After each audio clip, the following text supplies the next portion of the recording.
Well, um, hello, Gotham. Hello, Metropolis. Emerald City, Xanadu, Babylon, to the ISS, and the rest of you. It is the equinox, June 21st, 2022. Um, Janet Yellen, our Treasury Secretary, says that in order for us to beat record high gas prices that aren't going away anytime soon, is we must continue with the Green New Deal. We must go green. John Kerry doubling down on that assertion. We must go green. The weekly, daily talk shows going green. And I find it funny because that was the key talking point coming out of Bilderberg last month, and now it's permeated through all of the airwaves.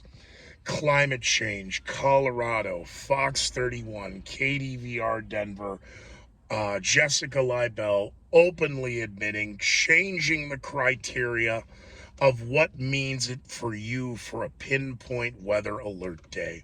So more heat advisories, extreme advisories, possible advisories, so that next year we can point out that 2022 was a record year.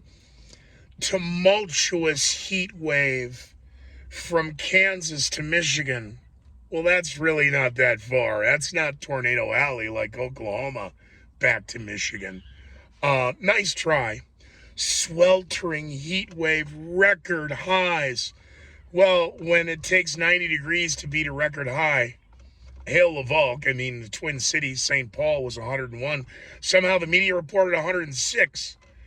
Minneapolis, St. Paul was 101. Hail Lavalk, but never let the facts get in the way. It was the heat index, what it felt like. It was 101 on the pavement, all right? But the thermal shows 100. I don't give a shit. It's 101. The weathermen and the weather women and the weather people are now telling you what the weather's perceived to be, not what the weather is. Oh, where could this possibly go? To all the generations and Sheelys who were in the Navy, I'm sorry for that latest piece. You got pronouns? Well, good fucking for you. You want me to address them and respect them? It's not going to happen. It's your identity. It's your issues. It's your feelings. Suck it up, Buttercup. We had Mr. That's what guys got. And then women had Miss or Mrs. And then there was the Ms. dot period. Ms. Oh, shit. Here come the extremists. Yep. We need to go green. Okay. When asked, President Biden, the media asked President Biden, what press gaggle? Americans believe, the majority of Americans believe we're in a recession. Hey. That sounds a lot. Don't talk like the Republicans. I was just kidding. I was just joking. Fat Mikey. And how, okay, talk about your tell. Fat Mikey is no longer with us. Fat Mikey turned out to be a rat, turned out to be a snitch, turned out to be, well, in that world it sucks. And Fat Mikey sleeps with the vicious. We're not even supposed to get in trouble when you even bring up Fat Mikey, because if you know about Fat Mikey and you know he got clipped, then I know. Okay.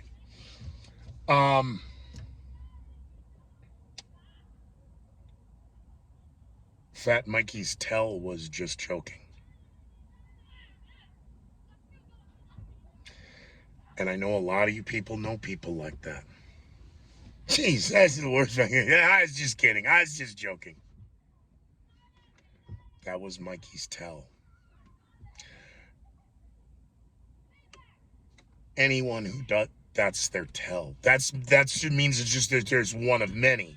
But that's an in-your-face tell.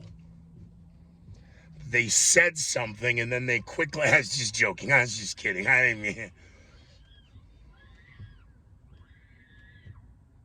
Mikey got clipped because of the tell and then asked something Boom, boom. Just, no, he's not.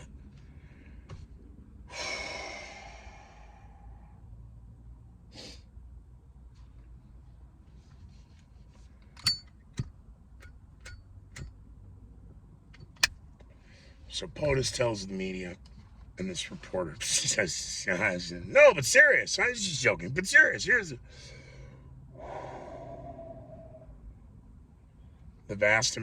polls now, the polling data shows 56% of Americans on the low end believe the United States is in a recession. That's Gallup, Mr. President. So to be in that kind of denial as you steamroll your agenda, because it's just continued to double down and double down. And now we know the documents, the internet websites, the organizations behind it, and what is now being called for a night of rage by the pro-choice groups regarding Roe v. Wade. Scooter Damas has pointed out when this is going to happen. It'll be the second or last day of the session. It will be the true take out the trash format as all hell breaks loose. Well, that's exactly what this organization is now talking about, of organizing after 8 p.m. the night of the day of the announcement by the Supreme Court regarding Roe versus Wade and the other case. Sorry, it popped out of my head for a second. It'll come in here in a second. Oh, and the other day, Adam Schiff, not Peter Schiff, and I always get Adam Schiff. Roe v. Wade and boom, boom, boom. A night of rage. And for you men who want to get involved, you cis men, you pronoun freaks, is cis a pronoun? I don't believe so. I don't know how it could be so, but you say it's so, and it's your truth, so go fuck yourself. Merrick Garland, the Justice Department, Americans are allegedly also now 53 or 56 or 58% believe. Yeah, that's what it was, 58%, because the media is running 6 in 10 Americans believe the Justice Department should prosecute Donald Trump regarding January 6th. Well, you've now openly called to action a night of rage. Oh, you mean like the night of the broken glass? You mean the night of the long knives? What kind of night are you talking about? A mostly peaceful night? Because I got a phone call last night this morning.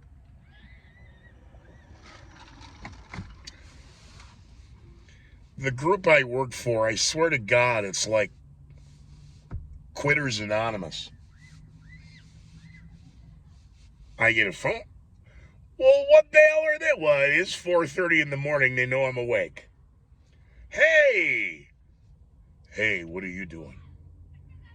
Well, I'm watching the news, and what's going on? Can you talk? And this is work related. Sure, what's going on? We have a client that is looking for him. And my stomach just physically turned over on itself as I'm listening to him. And I said, seriously? He goes, yeah. And they're not playing around this time. So, are you in? And I said, you call me out of the blue. You tell me this, and you ask me if I'm in. I said, first of all, are you in? He goes, yeah, I'm in. I go, are you in over your head? And he goes, no, I'm right up to my neck. I said, well, the deal last time was that we agreed we'd throw me in the water sometimes. You do baptism by fire, we got to throw you in the water, but we agree we're not throwing me in over my head. I said, then I have to yield to the commanding officer in the field. Am I in over my head over this one? He says, no, your name came up, that's why. It's, wow, whoa. What do you mean my name came up? And he said, well, I talked to, and he said somebody's name. And yeah. And then he said, and then I talked to so-and-so. Yeah. I'd like to hear what so-and-so had to... No, I talked to him, and I'm calling you. So I didn't know how to take that as a good or a bad. What? I'm coming. Because I still haven't talked to this individual. But I said, so you're in? He goes, yep. And are you in over your head? Nope. I'm in right up to my neck. And I said, well, then I yield to you. Am I going to be in over my head on that? Because it sounds, the way you're describing the detail, I would be baggage. He goes, no, a lot of what you did last time had worked for this time, and besides, you've learned a lot. How would we know what I've learned? We haven't sat down and talked. He said, I heard that you did this, and this. And I'm like, I should add that to my... I didn't even put... Which was the joke. I was taking a bunch of details that I would normally never take. With the comment to the guy who was scheduling, I go, oh, well, I'll do that. That'll be another good line on a resume of things I did. And this one was a goof. It was labeled a high threat assessment, but it was in rural America, in the Midwest, in the heartland. It was possible high profile, but very low key. And I was one of the few available agents in the area. So for that company, it was easy to go, well, he's closing, just send him. If he dies in the field, then we'll send somebody. But I mean, maybe this will work. And I get on scene and I give my reports and I gave my recommendations. And they said, sit tight, let's call you back. And I get a call back and they go, why don't you sit there for the week? So I did. And at the end, submitted my reports, had a briefing and then a debriefing on it, and moved along and didn't think twice about it till this morning. I was like, oh man, I forgot about that. Oh, yeah, you did that. I forgot about it. I didn't forget. I just really would rather not remember it.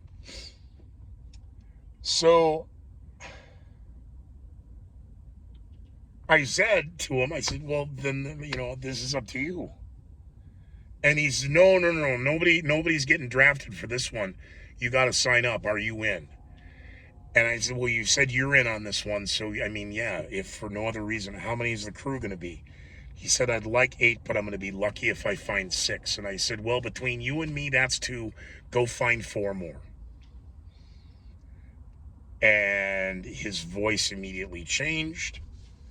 And we joked for about 10 more minutes on the phone as it was pushing about 5 a.m.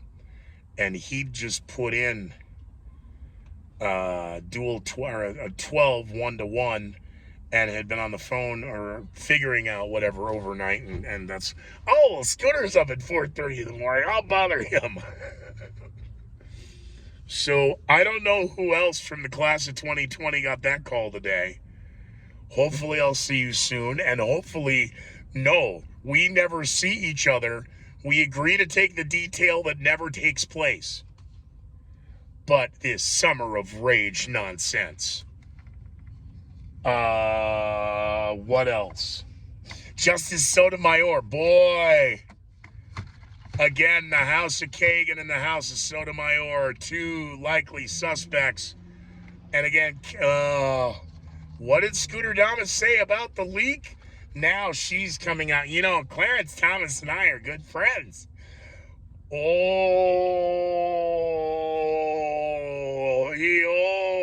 Mamma mia, Sopapilla Sotomayor. You're not that stupid. Yes, she is. We don't know about the leak. We know that NATO and the European Union now know that the war in Ukraine is going to go on for years, which is exactly what happened after the fall of Afghanistan. The Pentagon popped up and said, there's going to be another, decades-long war coming up here in the next 6 to 18 months. You watch. And here it is. As officials in the Biden administration say, now's the time to go green so that we can fight inflation and stave off a recession. Okay. Ooh, look at the time. I'm late. I gotta go.